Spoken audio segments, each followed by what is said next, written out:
एक बार भगवान बुद्ध जेतवन विहार में रह रहे थे। भिक्षु चक्षुपाल भगवान से मिलने के लिए आए थे। उनके आगमन के साथ उनकी दिनचर्या, व्यवहार और गुणों की चर्चा भी हुई। भिक्षु चक्षुपाल अंधे थे। एक दिन विहार के कुछ भिक्षुओं ने कुछ मरे हुए कीड़ों को चक्षुपाल की कुटी के बाहर पाया और उन्होंने चक्षुपाल की निंदा करनी शुरू कर दी कि उन्होंने इन जीवित प्राणियों की हत्या की। भगवान बुद्ध ने निंदा कर रहे उन भिक्षुओं को बुलाया और पूछा कि क्या तुमने भिक्षु को कीड़े मारते हुए देखा है? उन्होंने उत्तर दिया, नहीं। इस पर भगवान बुद्ध ने उन साधकों से कहा कि जैसे तुमने उन्हें कीड़ों को मारते हुए नहीं देखा, वैसे ही चक्षुपाल ने भी उन्हें मरते हुए नहीं देखा और उन्होंने कीड़ों को जानबूझकर नहीं मारा है, इसलिए उनकी भर्त्सना करना उचित नहीं है। भिक्षुओं ने इसके बाद पूछा कि चक्षुपाल अंधे क्यों हैं? उन्होंने इस जन्म में अथवा पिछले जन्म में क्या पाप किए? भगवान बुद्ध ने चक्षुपाल के बारे में कहा कि वे पूर्व जन्म में एक चिकित्सक थे।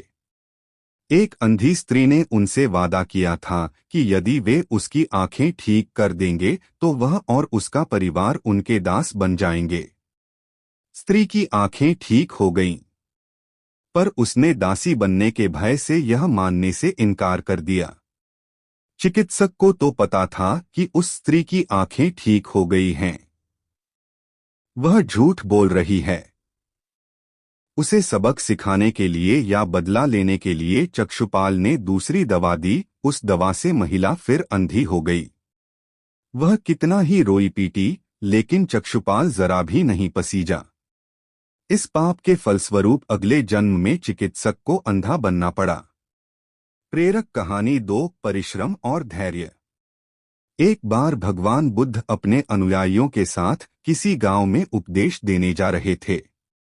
उस गांव से पूर्व ही मार्ग में उन लोगों को जगह जगह बहुत सारे गड्ढे खुदे हुए मिले। बुद्ध के एक शिष्य ने उन गड्ढों को देखकर जिज्ञासा प्रकट की, आखिर इस तरह गड्ढे का खुदे होने का तात्पर्य क्या है? बुद्ध बोले, पानी की तलाश में किसी व्यक्ति ने इतने गड्ढे खोदे हैं।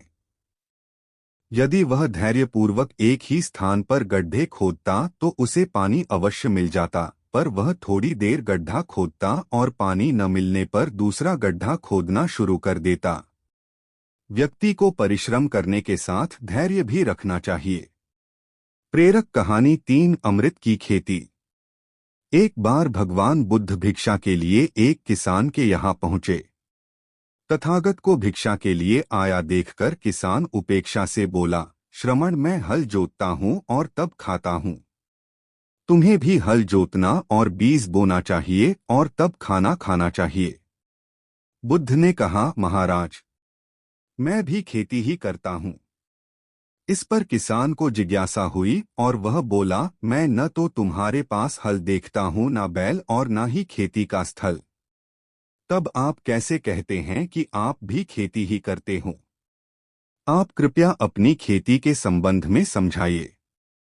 बुद्ध ने कहा, महाराज, मेरे पास श्रद्धा का बीज, तपस्या रूपी वर्षा और प्रजा रूपी जोत और हल है। पाप भीरुता का दंड है, विचार रूपी रस्सी है, स्मृति और जागरूकता रूपी हल की फाल और पेनी है। मैं वचन और कर्म में संयत रहता हूँ। मैं अपनी इस खेती को बेकार घास से मुक्त रखता हूँ और आनंद की फसल काट लेने तक प्रयत्नशील रहने वाला हूँ। अप्रमाद मेरा बैल है जो बाधाएं देखकर भी पीछे मुंह नहीं मोड़ता।